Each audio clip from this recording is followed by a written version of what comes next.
So by the time this video is out, the current Alchemy Stars event is at its end, and I gotta say, it's been very amazing from a story perspective. Reason being that we finally got more focus on Regisael Wrench as a faction, from seeing their main base to being introduced to 2 new playable characters who were also leading the group before Cinta became in charge. This event really helped raise Regisael Wrench higher on my faction list. So here I want to take the time to talk about 3 things that caught my interest the most out of this event.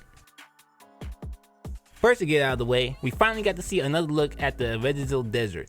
Not having been there since the Eye of the Storm event, Regisael Desert pretty much been the least explored place we've been to so far when it comes to areas these factions resides in. And they start with this by introducing us to one of the group's main base, Oasis. Finally seeing one place where they come and go, and from the background image they give us, it shows this group has been around for a long time. Then during this event, we got to see other places like Dragon Breath Volcano, which honestly has caught my interest the most because it was said that rocks was flowing. It makes you think, is there a story behind all this? Something like the volcano being formed by the power of a dragon or whatnot. We're already aware that dragons exist in this world.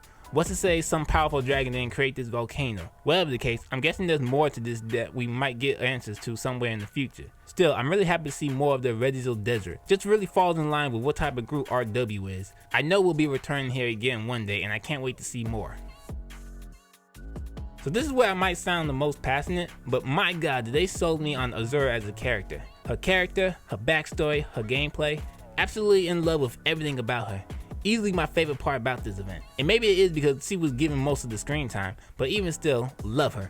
I'm literally over here struggling to decide between her and Polyma as my top 1 favorite. In my past video, I mentioned how much I enjoyed actually seeing the main character interact with others, and this once again further proved my point. The way she started opening up to Navigator throughout the event really felt natural and helped me enjoy her story. I like the uses of screenshots to show her talents as a gunner, taking down eclipse sites while Navigator controls the wheel, shooting bombs to use the explosions to fly over a volcano, and especially showing her use the Navigator sword in order to take out Hakudoma's eye.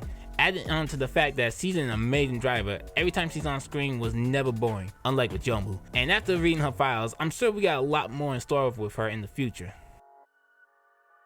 So the last thing I want to talk about are potential future characters. Now I'm sure we can all agree that Zeta will be playable sometime in the future. I mean, she's easily gave off that same vibe as Pitman and Cordy, but she's not the one I wanted to talk about. In fact, there are 2 characters that caught my attention and who we might be seeing in the future. First one is Uncle Johnny. Now if you don't know, Uncle Johnny is the author of Regisael Recipe, one of the books you collect through Dispatch Quest. During the extra stories you unlock through the lottery, we come to find out this person is still active.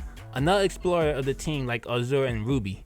If Toadog went out his way to make this character active, that means we got some big stuff to look forward to. Him being an adventurer who goes out to come up with recipes after exploring places equals hearing about exciting places we've yet to uncover. In my eyes, this is truly big. I'm excited to eventually meet the guy. The other one I'm looking forward to possibly seeing is Azura's brother. When looking up her files, we learned that he's the one who taught her how to shoot, and while she was out, her hometown was destroyed by eclipse sites.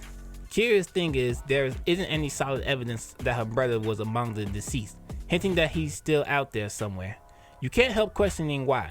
Did he run away, or is there something else going on?